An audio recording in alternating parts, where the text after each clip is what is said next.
Bueno, bienvenidos a esta tarde de novela. Este es uno de los encuentros, es el cuarto encuentro que hacemos. Y hoy somos poquitos, pero buenos.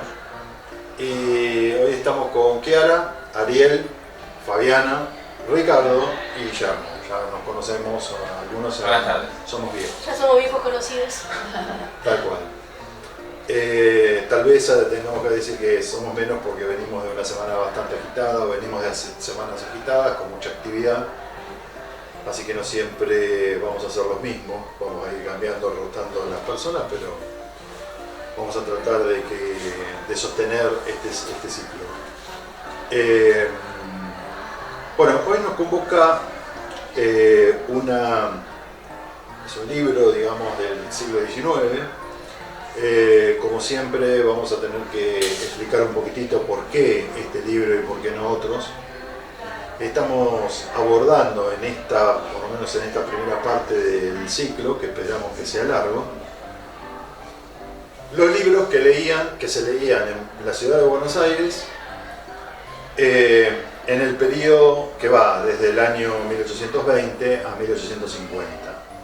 Alguien se preguntará, bueno, pero ¿por qué se concentran en esto y no abarcamos, lo hacemos más grande, etcétera, etcétera?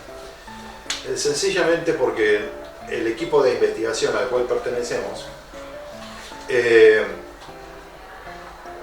se abocó, digamos, a la búsqueda de esto, de indagar qué libros eran los que se vendían en las librerías de Buenos Aires. Y para esto fue que trabajamos con la Gaceta Mercantil, donde se publicaban, las librerías publicaban sus catálogos, decían, bueno, estos son los libros que se venden, están a la venta, tales y cuales, etcétera, etcétera. Entonces lo que hemos hecho ha sido registrar durante este largo periodo, para una publicación del siglo XIX que duró 20 años, es una enormidad, más de 20 años era una enormidad, en general los periódicos duraban muy poco, a lo mejor un año, algunos 3 números y ya está, se cortaba, pero eran importantes. En cambio, bueno, la Gaceta Mercantil duró muchísimos años, va del 23 al 52, un montón de años. Y esto hace, digamos, más fácil una sistematización de la cantidad de libros que había, ¿por qué? Porque si no la otra búsqueda es las colecciones privadas, las bibliotecas, que también en Buenos Aires existía, la Biblioteca Nacional. Pero este era una buena fuente para saber qué era lo que vendían en la librería, ¿no? Ya lo hemos dicho en otra oportunidad, hemos hablado incluso hasta de Camila Gorman, que era una visitante asidua de las librerías de Buenos Aires en su época. Bueno, muy bien. Así que esa es la razón por la cual nos concentramos ahora en este abordaje específico de estos libros de esta época, nada más. Y en particular de las novelas, que fueron bastante, eran muchas, pero obviamente no era el único material bibliográfico que existía. Bueno, ahora nos toca las cartas de la reina Vitinia a su hermana, la princesa Carolina, ¿no? Fernandina. Bueno, muy bien, este es un libro que fue publicado en 1822 originalmente, y al solo efecto de tenerlo en cuenta, nosotros hemos leído una versión que se publicó, que se publicitó en Buenos Aires, se vendió en Buenos Aires en 1846. O sea que tardíamente en el periodo que abordamos. Mucho tiempo después de haber sido publicada. Esto es un detalle que vamos a tomar en cuenta para después en todo caso. Pero forma parte del periodo. Por supuesto, una cosa que no vamos a poder saber nunca, o a veces sí, pero en muy contadas ocasiones, es quién leía esto, ¿no? Es decir, si fue leído, quién lo leyó, o cómo fue leído, etcétera, etcétera. Pero seguramente alguien lo leyó y a lo mejor las formas de la lectura todavía no las conocemos, pero de esta novela en particular conocemos de esta. Novela. ¿Qué decimos de la novela? En primer lugar, les pregunto así una pregunta en general, ¿no? ¿Qué les pareció? ¿Les gustó? ¿No les gustó? ¿Es aburrida? ¿No? A mí me pareció muy interesante. Bueno, muy interesante. Sí. Sí. Por ahí, para derribar ciertos estereotipos de las mujeres cortesanas de la época, observar lo que pensaba la princesa Bitinia ahí, la reina Bitinia, por ahí uno se acerca con cierto estereotipo o alguna mirada, por ahí un resabio de historia tradicional, pero da las claras las cartas que tenía un pensamiento muy profundo, ¿no? La reina Bitinia, y está bueno observarlo, aparte porque se lo cuenta a su hermana, ¿no? Sí. Hay mucha confianza, entonces uno por ahí confía en esa fuente, ¿no? En lo que está diciendo. Como que no hay no disfraza las palabras, ¿sí? Se puede ver su pensamiento más claro, digamos. O sea, no... Está bueno porque se contrapone quizás al ideal que tenemos de una mujer sin carácter, que aparece con carácter de repente ella, está bueno eso. Pues con carácter y muy culta, Sí. Claro. con mucho conocimiento y con una narración que eso también a mí me generó dudas si realmente está escrito por ella o no, pero bueno, me Claro, llamó esa la atención, discusión. claro, ahí hay una discusión, me llamó la atención la narración y la cultura que se ve, ¿no? Se Está- transparente acá. También las reflexiones que hace además. Bueno, a propósito de eso, de lo que dice Fabiana respecto de la autoría, esto que planteas, Ariel está dando por seguro que ¿Qué es ella? son las cartas, digamos, Sí, sí, sí. enviadas a la princesa Fernandina, no a su hermano. Vamos a suponer. Pero, digamos, sabemos también, digamos, por otras vías, por otros autores, que hay controversia en torno a esto. Aparentemente todo indicaría, digamos, que porque la discusión es si es una novela o no es una novela. Para los cánones de la época habría que decir que es una novela, porque Claro, en realidad uno de los autores, al menos, está suponiendo, que yo he consultado por aquí, supone que es una novela basada en las cartas reales de María Josefa. En realidad no hemos dicho todavía su apellido, su nombre de apellido. Era María Josefa Amalia de Sajonia, efectivamente. Entonces, María Josefa Amalia de Sajonia se escribía con su hermana, eso es seguro, ¿no? Y esas cartas que le escribió a Fernandina, aparentemente es la base para escribir, para publicar. Bueno, tal vez haya sido así. Pero las cartas tienen una naturalidad, digamos, una franqueza que efectivamente parece son muy coloquiales. Claro. Son muy domésticas. Doméstica, como tomadas de la realidad. Pero de una profundidad intelectual abrumadora Claro. para la época. Sí, total. Fíjense ustedes que para la época las mujeres o eran analfabetas o tenían una medianísima, apenas sabían leer y escribir, y esta mujer evidencia una cultura que hasta se pone en duda la autoría, ¿no? Porque, Claro, eso es lo interesante. ¿Por qué no podría haber sido ella la autora de las cartas? No, sí, exactamente. Porque ella escribía, por lo que yo estuve leyendo, ella escribía mucha poesía política. Sí, pero además yo estuve indagando. Ella es hija de Maximiliano de Sajonia. Sí. Maximiliano de Sajonia le puso los mejores preceptores, ¿no? Teniendo en cuenta que, o preparándola para un eventual ascenso al trono. Efectivamente. Me hizo el símil a lo que está sucediendo actualmente en España. La capacidad de la princesa Leonor. Claro, claro. Una educación. Una mujer que habla 5 idiomas. Los otros días la escuché hablar en Galicia, en gallego y en catalán. ¿Te das cuenta? Es súper clara con lo que transmite. Es decir, evidentemente la están preparando para. Sí, tal cual, sí. Evidentemente es la futura reina de España, ¿no? Bueno, en este caso, Amalia, que dicho sea de paso, vamos a decir que vivió un corto tiempo, Sí. porque 25 años. claro, Sí.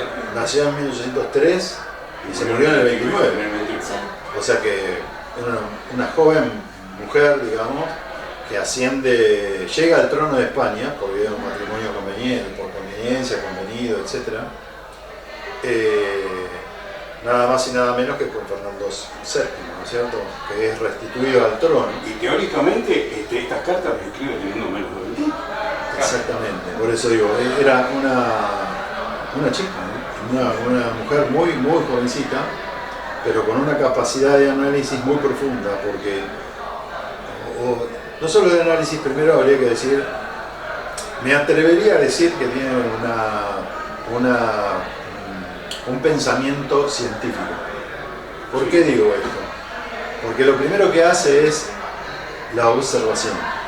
Observa la realidad y le cuenta a su hermana qué es lo que está viendo. Después, en todo caso, decimos qué es lo que observó. Pero, digamos, hace una observación de su mundo, del mundo que la rodea.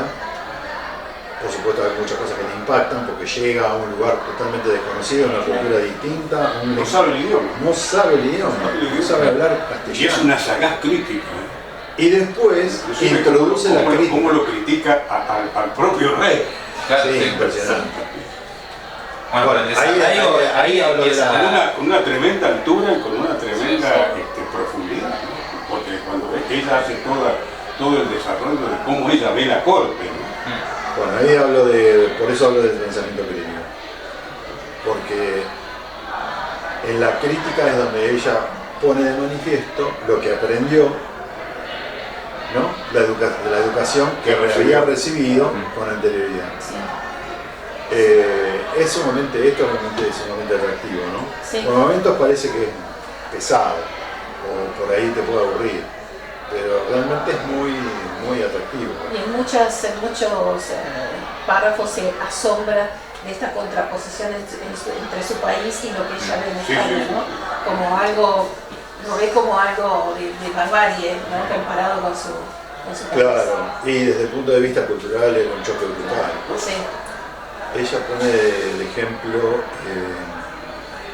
la llevan a presenciar una corrida de toros sí. y se espanta, dice, ¿qué es esto? Salvajismo completamente. podría pasar lo mismo ahora igual. Perdón, yo la primera vez que vi una Podría ser, corrida ¿no? me espanté. Sinceramente. Claro, te espanta. Sinceramente, es decir, me gustó el hecho de que estaba aprovechando la oportunidad para ver una cosa que no estaba acostumbrada, pero me pareció Sí, tenebroso. El espectáculo me pareció tenebroso. Y la algarabía y cómo los se festejos. La figura de torero, la gente, todo. Es exactamente igual de lo que me pasó la vez que yo fui a ver una pelea a San Park. Sí. Me pareció tenebroso ver dos personas castigándose y cómo vitoreaba el público, vitoreaba eso. Sí. Sí, te llama mucho la atención, es un espectáculo salvaje. Salvaje. Sí, sí. No está mal calificado así, me parece, porque choca mucho con Es que rescata como lo más primitivo del hombre de repente para llevar a cabo eso. sí, sí, No, sí, y no sí. sé si ustedes alguna vez lo han visto, pero cómo se posesiona el público y cómo Sí. toma partido y cómo se engrandece emocionalmente frente a la derrota o a la victoria de un boxeador. A mí me parece, eso me... Bueno, lo mismo pasa con los toreros. Con los toreros, Sí, Con los toreros pasa claro, eso. sí. Es más, hay gente que hincha por el toro y otros por el torero. Sí. Es impresionante. Bueno, a ella le pareció esto un acto de salvajismo, pero aún así, yo diría, una personalidad muy, muy particular, ¿no? O sea, tan sensible para ver esto, para sensibilizarse por lo que está pasando ahí, pero también era una persona muy sensible para explorar, digamos, al ser humano, al otro que tiene ahí, o sea, a los españoles, ¿no? Porque los rescatan. Dice, bueno, ellos están acostumbrados a esto, a ellos les enseñaron esto, a mí no. También se nota una cosa, por eso el choque que ella está mostrando, ese choque cultural. Y claro, que lo trata de entender también, no solo juzgarlo, Claro. sino comprenderlo. Efectivamente, hay una comprensión del fenómeno. Es como algo de ponerse en el lugar del otro, decir, pobre, ellos no eligen esto, están acostumbrados a su naturaleza. Claro, Sí. sí. Eso me pareció muy importante para destacar, digamos, de ella como un individuo, ¿no es cierto? No, y a mí me pareció otra cosa. Ella viene de una monarquía absoluta, y con una idiosincrasia. Los alemanes son muy estrictos y muy cerrados. Y ella adviene a otra monarquía en donde se está experimentando el periodo constitucional, cosa absoluta. Claro, ustedes pónganse en la situación de la idiosincrasia y la mentalidad de un monárquico, teniendo el hijo Fernando VII tiene que jurar la constitución Claro. de Cádiz. Claro, sí, ella lo plantea también. en una de las Y ella lo En la primera plantea carta lo también. dice. Entonces ese choque, inclusive que hoy, visto con la perspectiva de hoy, a nosotros nos resulta muy simple aceptar la monarquía inglesa limitada por el constitucionalismo. Pero Sí. véanlo con dimensión de 1819. Es absolutamente impactante. Sí, Y ella a la luz de los hechos. cómo lo internaliza y cómo lo explica. Y lo critica. Y lo critica. Sí. Y lo critica desde el punto de vista del monarquismo Claro. absoluto. Sí. Claro, porque esto a los fines de informar en todo caso, ¿no? Ella escribe en un periodo muy particular de la historia de España, que es el trienio, le llaman el trienio, El trienio liberal. liberal, que va del 23 al 26, al 25, ¿no? Ahí. Y, no, perdón, el trienio El 19, del el 19. del 20 al 23. Del 20 al 23. Del 20 al 23. Ese es el trienio liberal. Y es en donde se produce la restitución, digamos, de Fernando, por una parte, ¿no? Pero tiene que jurar, digamos, por la Constitución. Sí. O sea que va a ser un rey constitucional. Dura 3 años, o menos, un poco menos. Es muy corto el periodo, pero es un periodo altamente convulsionado por lo que ella está describiendo. Porque uno lee la historia a través de, digamos, de los autores, ¿no? Y cuando va a las cartas de María Josefa, ahí uno entiende mejor qué era lo que estaba pasando al interior de ese conglomerado político que no se entiende bien qué es lo que pasa. De hecho, en la primera carta ella dice que siente un profundo desasosiego y temor ante la volatilidad política que hay en Madrid en ese Claro, momento. claro. Fíjense ustedes que para la época todavía están fantaseando con recuperar las posesiones hispanoamericanas, Es que si lo de pensamos, acuerdo a los mandatos del Congreso de Viena. Y ella se opone. Claro. Dice, pero esto es una estupidez, porque aparte lo dice así, ¿no es cierto? Sí. Es una estupidez pensar que pueden recuperar los dominios externos, es una estupidez, una tontería. Sí. Estamos en otra época, ¿no? Es decir, ella se da cuenta que estaban en otra época, en otro momento. Claro. Sí, de acuerdo. Porque aparte, este es el punto, ¿no? Ella es una absolutista, pero es ilustrada. Claro. Es profundamente ilustrada. Ella pugna por la razón, aun cuando también es una personalidad religiosa, Sí. católica, obviamente. Sí, eso. Pero no es el catolicismo, digamos, no es el catolicismo español. Ella viene de otro lugar, ¿no? Porque en algunos párrafos ella también critica el catolicismo español y recuerda la Inquisición y claro. todo eso. Sí. Es lapidaria. Claro. Pone ejemplos de sacerdotes Sí, que enseñan su propia palabra, digamos, que tiene una visión muy cerrada, muy maniquea, muy de secta. Claro. Es más, habla de secta. Es decir, ve a cierto sector del clero como una secta religiosa que impone, digamos, su voluntad. Hay una cosa interesante también de explorar, que es la relación según ella, como ve, digamos, entre ese clero, ese sector político que es la élite, ¿no? Y el pueblo del común. Y lo diferencia, hace una diferencia. Sí, yo tomé nota de una diferencia que hace, sobre todo de las mujeres de la corte, Sí, buenísimo. Sí. que dice que no son recatadas como deben ser las mujeres de la corte española, y también habla sobre que acá no hay distinciones de jerarquía por el traje. ¿No? Y es lo que lo hace interesante. Claro. Sí. Esa es otra cosa que llama profundamente la atención, porque ella compara con la otra corte, Claro. de dónde viene. Y entonces ahí es donde, bueno, la otra parece ser mucho más cerrada, ¿no? Esta parece ser mucho más abierta. Dice, bueno, Claro. allá las jerarquías son Claro. tremendas, Sí. acá no, para mal y para bien, ¿no? Claro, porque eso lo encontraba interesante porque, bueno, no sabes si esta persona Es novedosa, ¿no? claro, Para en una él, escala ¿no? abajo o una escala arriba, entonces ahí puedes hablar una conversación por ahí más interesante y recuperar otras cosas, ¿no? Es que es esa pluralidad lo que a ella le parece rico, que lo que encuentra ahí. Claro, descubre cosas nuevas, por ahí relacionarse con una persona de antemano que no sabe de dónde viene, lo encuentra interesante. Sí, efectivamente. Bueno, también todo el asunto de la política, de la que sospechábamos que las mujeres por ahí no se interesaban, ella está profundamente interesada en las cuestiones políticas, ¿no? Y también ahí es donde habla de un tema que también se hablaba acá, en el Río de la Plata, porque acá hay un montón de semejanzas respecto de sus opiniones políticas, de sus opiniones sociales, culturales, etc. Una cosa, cuando describe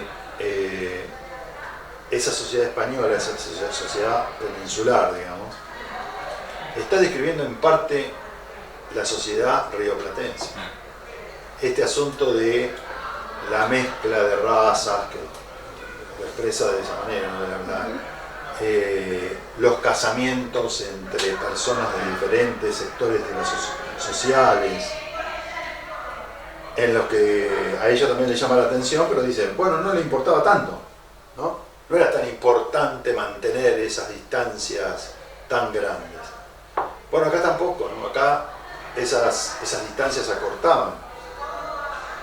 Y después ella estaba muy preocupada por una palabra, lo pone en una palabra, y acá era muy frecuente utilizarlo, ya a partir de la Revolución, diría yo, pero sobre todo en la década del 20, que era la discordia. El tema de la discordia era un punto crucial. La discordia era sinónimo de disolución de una sociedad. Por eso, digamos, perspicazmente advierte, digamos, sobre estos fanatismos, ¿no? De estas sectas que están manejándose dentro de la misma política, ¿no? Dentro de los personajes de corte, tanto sea aquellos que adulan al rey como aquellos que son los enemigos del rey. Y que están divididos entre sí, en facciones, en múltiples facciones. Ese faccionalismo que se vivía ahí en el trienio liberal, antes y después incluso, también se vivió acá. Es ese faccionalismo que se vivía en Buenos Aires, digo Buenos Aires, pero digo en el resto de las provincias, los que van a ser las Provincias Unidas también. De la misma forma, ¿no? Y la amenaza de muerte, porque ellos también están huyendo. Hay momentos que de las cartas, no me acuerdo cuál de los números, en el que está describiendo, digamos, su vida. Es decir, la corte, el rey y ella huyeron, y por eso están en una isla, ¿no? Viajaron a una isla y después vuelven a la corte, vuelven a Madrid, pero en realidad, digamos, están en huida permanente porque los están acechando. Sí, y además ella, yo no me acuerdo si lo leí o lo leí en otro lado o en la novela misma, pero ella tenía mucho miedo de la reciente Revolución Francesa, ¿no? También. De terminar Pasa lo mismo Claro, que en la claro. carta. claro, de terminar la Sí, sí, Argentina sí. también. Efectivamente. Porque, por ejemplo, las mujeres no sabemos si leían de los asuntos políticos. Sabemos sí que opinaban, sabemos que ella opinaba sobre lo que veía, lo describía, etcétera, etcétera, pero no sabemos si leían material político, o que viniera, digamos, de la filosofía política. En el caso de Buenos Aires sabemos que se leía Bentham, por ejemplo, en estas décadas, ¿no? Sabemos que se leía The Truth de Tracy, o a Madame Stael. Tenemos conocimiento de ese tipo de cosas y ubicamos a algunos de los autores varones que escribieron sus cosas, sus libros, sus materiales, y esa influencia la podemos reconocer. Ahora, reconocer influencias en una mujer, las influencias ideológicas en una mujer, es bastante más complicado incluso. Entonces, bueno, obviamente que sobre María José no puedo decir absolutamente nada. Bueno, y todo a pesar de lo que le dijo el consejero al comienzo de la primera carta, le dice: huid siempre de mezclaros en los negocios de la política, sed esposa consoladora, reina afable y madre cariñosa. Efectivamente. No le hizo ningún caso claramente y se metió en la política todo lo que pudo. Efectivamente, ¿no? Cruzó la frontera y descubrió un mundo que había que explicar, que había que comprender, que había que describirlo. Increíble. Eso está muy bueno. Otro de los puntos sobre ella, que se ha estudiado también, ha sido el asunto de la moda. Siendo muy joven también impuso una moda, que es la moda, digamos, el vestido, ¿no? El vestir, la forma de actuar en sociedad, etcétera, etcétera. Que habla, digamos, de la imposición, digamos, del romanticismo, ¿no? En la forma de vestir. Ella terminó siendo una reina ubicada dentro del romanticismo. Hay un trabajo incluso que se publicó aquí en nuestra facultad sobre este punto, en el último número, no, en el anterior de la revista Trabajos de Comunicación, que habla justamente de la moda. Cuando en el marco del proyecto que nosotros hablamos de la circulación de las ideas, de las cuestiones materiales, espirituales, bueno, ese artículo está publicado allí, es bastante interesante, y bueno, se puede consultar, digamos, online, ¿no? Bueno, respecto de este punto sobre las influencias, por ahí habría que preguntarse si nosotros teníamos representantes, mujeres, que hubieran hecho más o menos las cosas parecidas, o no, digamos, ¿no? A mí me vino a la mente alguien que he leído también, y que fue Mariquita Sánchez de Thompson. Yo te iba a decir, bueno, si hay alguien que leyó, seguramente fue ella, Yo ¿no? también iba a mencionar, Claro. estaba dando vueltas. Sí. Le venía a la mente la misma idea. Bueno, es obviamente una de las mujeres más conocidas, justamente porque también apuntó a este tipo de cosas, ¿no? Se la conoce por muchas cuestiones. Una de ellas es porque, siendo muy joven, tuvo un distanciamiento con sus padres, tuvo una disyuntiva con sus padres, tuvo un disenso con sus padres, se llamaba así, ¿no? Porque ella quería casarse justamente con Martin Thompson, y sobre todo la madre, Josefa Trillo, no quería, se oponía tenazmente. Su padre, Sánchez de Velasco, un español muy conocido, ¿no? En la época, era un poco más flexible en ese sentido, pero bueno, llegaron a un juicio de disenso, ¿no? Y ella accionó en contra de sus padres hasta obtener el permiso para casarse. Finalmente se casó, ¿no? Pero después de evitar ese escollo. Y sin importar mucho, por eso hablaba hoy de esa descripción de una sociedad más tolerante, yo diría que también, digamos, aquí habría que hacer una descripción bastante más tolerante de esa sociedad virreinal nuestra, aquí en estos pagos, bastante más abierta de lo que nosotros suponíamos. Aún y a pesar de que obviamente había escollos y había que pasarlos para poder llegar a un matrimonio. Pero estamos hablando de los que llegaron a matrimoniarse por esta vía y no de los que lo evitaron directamente. Los que lo evitaron fueron muchísimos más, seguro, que los que llegaron, digamos, a promover un disenso matrimonial. Bueno, pero la cuestión es que Mariquita hizo esto. Después falleció Thompson y se volvió a casar. Pero sus memorias son muy interesantes de explorar y de leer. Están publicadas en la editorial N, de hace muchísimos años atrás se publicó. Después ha habido otras publicaciones un poco más ayornadas. Y también están publicadas las cartas. Estas últimas yo no las he conseguido, no sé dónde buscarlas bien. Pero sí he leído, digamos, sus memorias. ¿Son las que se titulan Memorias de Buenos Aires Virreinal? Porque hay uno de Memorias esos de Buenos Aires que Virreinal, es sí. difundido por el Ministerio de Educación, creo que está por la editorial esa. Claro, esas son sus memorias, las memorias de Mariquita. Que están prologadas, sí, perdón. No, que hay una escritora ahora, ¿no? Que se llama Gabriela Margal, que ella ha trabajado, ella es licenciada en Historia en la UBA, pero también hace novelas históricas. Trabajó mucho con las cartas de Mariquita. Las cartas de Mariquita, Sí, claro, sí. efectivamente. Bueno, Sí, yo tengo unos libros de ella, pero bueno, podría consultar a ver dónde están las cartas. bueno, precisamente, no sé, digamos, yo desconozco, no he hecho una búsqueda muy profunda de las cartas, porque justamente yo me atuve un poco más a las memorias. Y las memorias están prologadas también por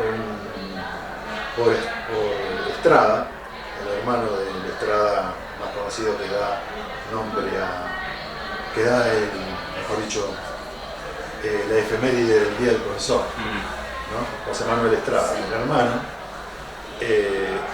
le hace una larguísima entrevista a Mariquita y el producto de eso son sus memorias. Hay un pasaje que copié acá, que tenía una resonancia, digamos, en las cartas de María Josefa. A propósito de la educación, decía una cosa importante. Ella recuerda, por supuesto, del virreinato, ¿no? Y dice, la ignorancia era perfectamente sostenida. Y narra que no había maestros ni libros fuera de los de devoción, porque había una comisión del Santo Oficio que practicaba la censura a los que venían de España, ¿no? Es decir, los libros que ya venían de España eran censurados, donde ya habían sido revisados por otra parte, o sea que había 2 revisiones. No obstante, dice que existían varias escuelas para mujeres, pero acá viene la opinión aguda de una mujer también que observa, digamos, qué era lo que le estaba pasando al entorno suyo, que ni el nombre de tales les darían ahora las escuelas. Debo admitir que no todos los padres querían que supieran escribir las niñas, porque no escribieron a los hombres, que era lo que le había pasado a ella misma.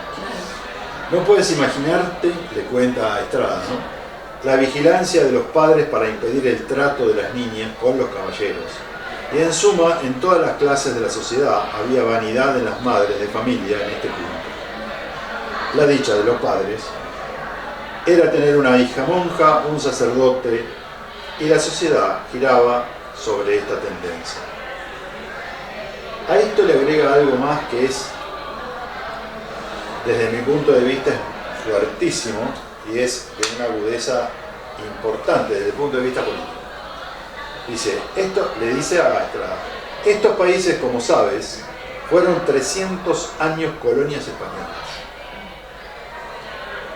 El sistema más prolijo y más admirable fue formado y ejecutado con gran sabiduría. Nada hecho fue sin profunda reflexión. 3 cadenas sujetaron este gran continente a su metrópoli. el terror, la ignorancia y la religión católica de padres a hijos se transmitió con pavor. Los que han vivido bajo su peso podrán comprenderlo. No, nosotros no. Sí, sí, sí. ¿Cierto? Nosotros no podemos comprender eso. Pero con el tiempo, esto lo escribió cuando tenía 60 años, con el tiempo ella podía poner en palabras esta observación política que hace. Que además es una observación política porque estos tres puntos los podemos ubicar también, digamos, en el plano, digamos, de las cartas de Bitinia. Sí. ¿Por qué? Porque ella cuenta sobre el terror, sí, habla de la religión católica y habla de la ignorancia. Sí. Cuando habla de la religión católica dice que los fieles van a la iglesia, pero simplemente por el hecho de ir, formalmente, claro, por formalidad. Por formalidad, pero nadie les enseña o nadie les transmite el mensaje, ¿no?, de por qué tienen que estar ahí realmente. Y como son ignorantes, también son fácilmente Dominables. O sea, se los puede manipular. Como se da normal y realmente en todas las captaciones políticas donde se maneja la ignorancia. Tal cual. No hay mayor arma para un dictador o para un demagogo que dominar una masa ignorante. Totalmente. Bueno, no hago alusión personal ni actual, perdón. No hago alusión No actual. hace falta, pero de todas maneras es una constante, ¿no? Es una constante. Es una constante, También sobre como todo, el hombre. sobre todo es una constante de los regímenes elitistas. Es decir, las élites lo que precisan, las élites políticas lo que precisan es una masa ignorante, porque proponen eso, no saben cómo manejar. Y en los regímenes aristocráticos, ¿no? Bueno, la monarquía, digamos, si bien es otro sistema, pero es altamente elitista. Y por eso es que, bueno, la religión católica le venía muy bien, mejor dicho, no la religión católica, más bien, digamos, la divulgación a través de algunos sacerdotes de lo que se suponía era la religión católica. Porque hay una diferencia entre lo que es la religión y lo que es la superstición. O, digamos, el fetichismo, por decirlo así, el fetichismo que hay sobre las figuras, vírgenes, santos, O el mensaje del Evangelio también, cada corriente lo interpreta de diferente manera. Bueno, entonces, me parece que también Bitinia hace una diferencia, porque ella no es que va en contra de la religión, sino que va en contra de algunos de los sacerdotes que toman la palabra para manejar, para hacer uso de esa masa de ignorantes, ¿no es cierto? Claro. Que en realidad saben poco. Perdón, yo con respecto, había notado una cosa con respecto a la educación que me llamó mucho la atención porque también hice como, nada, lo trasladé acá, ¿no? A nuestro país, en el momento del Río de la Plata. Pero dice, cuéntase, no obstante, algunas escuelas económicas y cátedras de ciencias naturales y exactas, pero los que las frecuentan no es para hacerlas aplicables a algún objeto, o sea, no era para aprender, sino por especulación, para buscar con eso los modos de adquirir un empleo del Estado. O sea, solo estudiaban por ese interés, ¿no? Para tener un empleo del Estado y quedarse tranquilos, eso es lo que ella decía. Bueno, hasta que llegamos, Claro. sin ningún proyecto de ambición personal, ¿no? Sí. Claro, una forma de acceder a ese lugar. Claro. No Con como, eso, no como herramienta, sino como... no medio. para... Claro, como un medio. No, claro, no como cultura, ¿no? No con la intención de ser más cultos ni aprender más, sino como el medio para quedarse tranquilos de que ya tienen un empleo del Es Estado. que ni siquiera por vocación, no había como unas ganas de sorprenderse. Claro. Eso es lo que Sí, a mí también me sorprendió. Algunas de estas críticas hacia los españoles, hacia la sociedad peninsular, ¿no? me llevó, digamos, a pensar, digamos, en la crítica que hace un feroz anti-españolista como fue Sarmiento. Porque Sarmiento hace estas apreciaciones.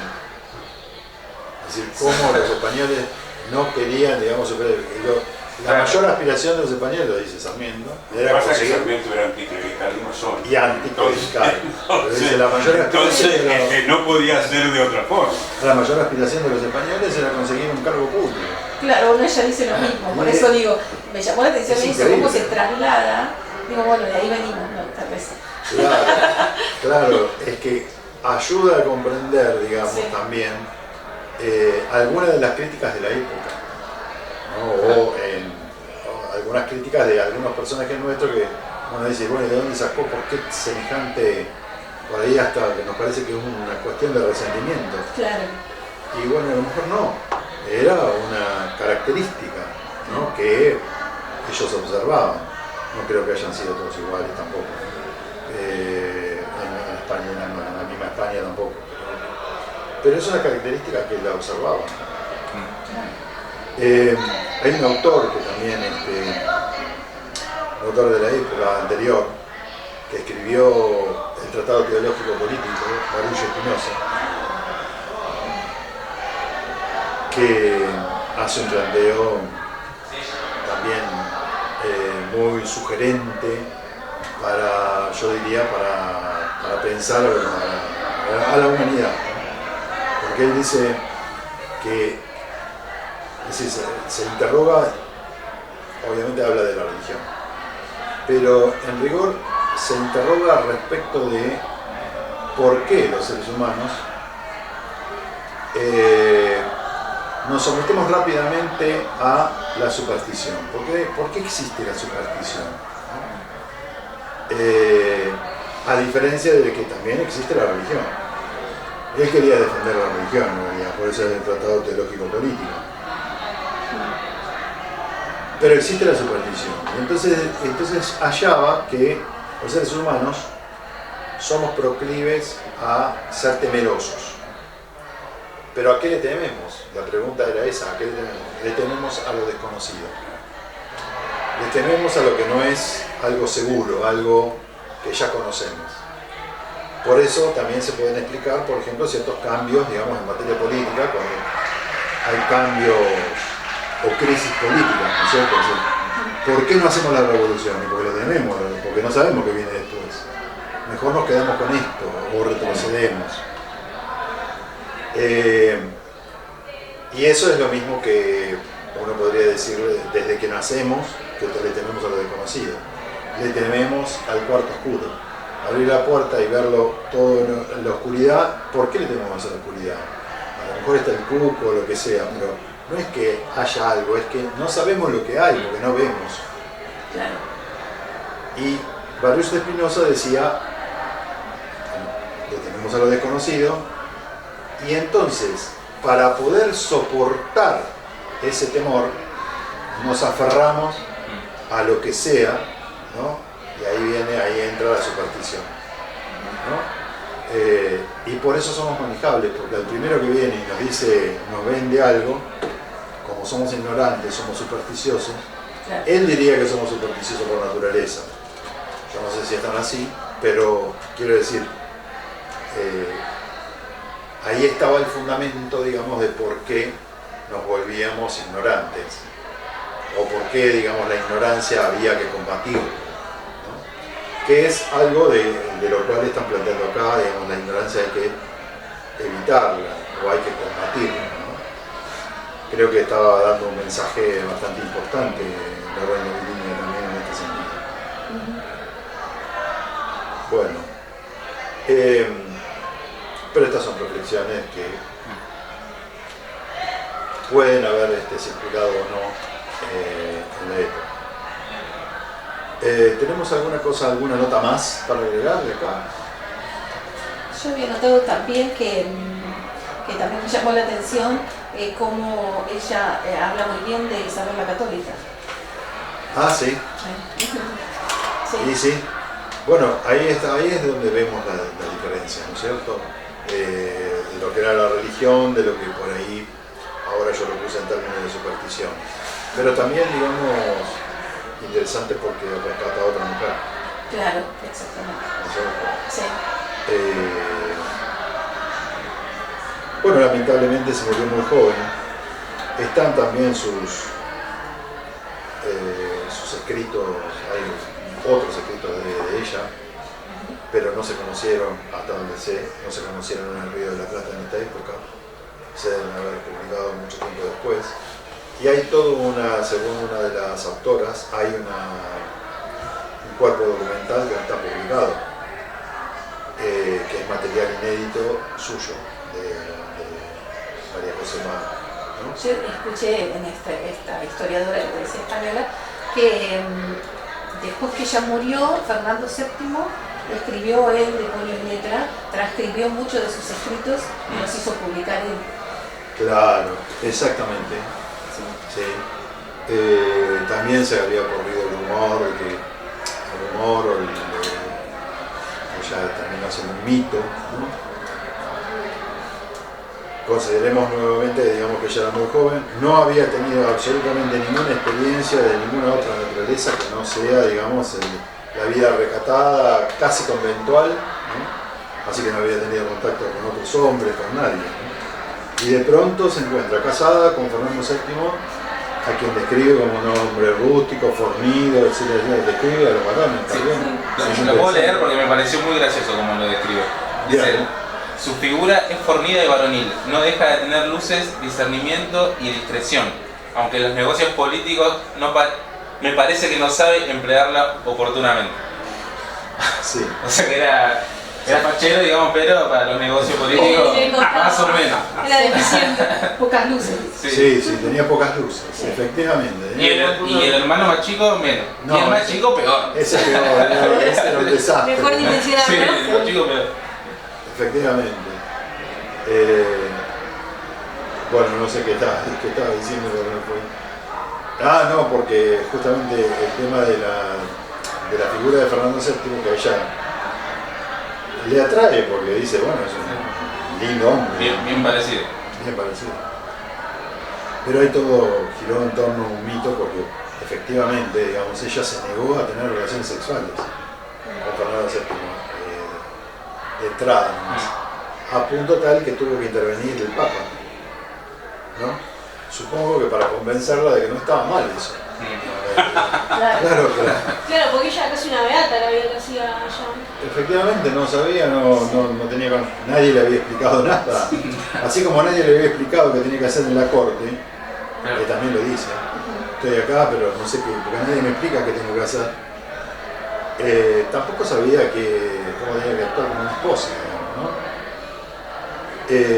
Bueno, y ahí todo el mito de que nunca había pasado nada, de qué sé yo, bueno, terminó, digamos, ¿no?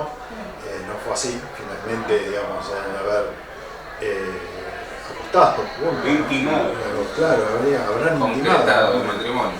Pero tampoco tuvo herederos, porque no tuvo hijos. Fernando VII a veces era una cosa que lo acosaba, porque no tenía herederos, ¿no? Claro, ella era la tercera esposa y no tenía herederos. Exacto, ¿no? Y bueno, y lamentablemente falleció muy joven, ¿no? De afecciones, se supone que tenía afecciones pulmonares,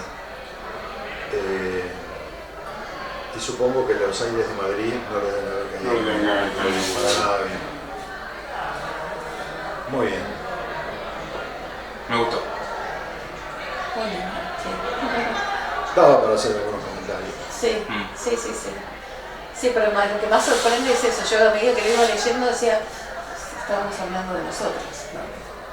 Claro, Sí. porque eso es interesante, porque descubrimos en este caso, no en las novelas anteriores que no eran españolas, pero esta, digamos, es un producto, digamos, de una cultura bastante semejante a la nuestra. Claro. Hay más semejanzas que Sí. choques, que contradicciones, ¿no? Sí. Y al mismo tiempo nos damos también cuenta de algo que por ahí de manera teórica no llegamos a comprender bien, pero que puestas en palabras de alguien ajeno, digamos, a este círculo más reducido que era el Río de la Plata, sí nos lleva a pensar de cómo fue esa desarticulación del Imperio Español, y que estábamos, digamos, estamos incluidos, estamos ahí adentro. Es decir, el Río de la Plata formaba parte de ese todo, ¿no? Una cosa más global. Y cuando se produce la desarticulación vía la crisis de la monarquía y las revoluciones, todo el imperio, todo ese imperio se revolucionó, incluyendo, digamos, a la península ibérica. En Madrid también había revolución.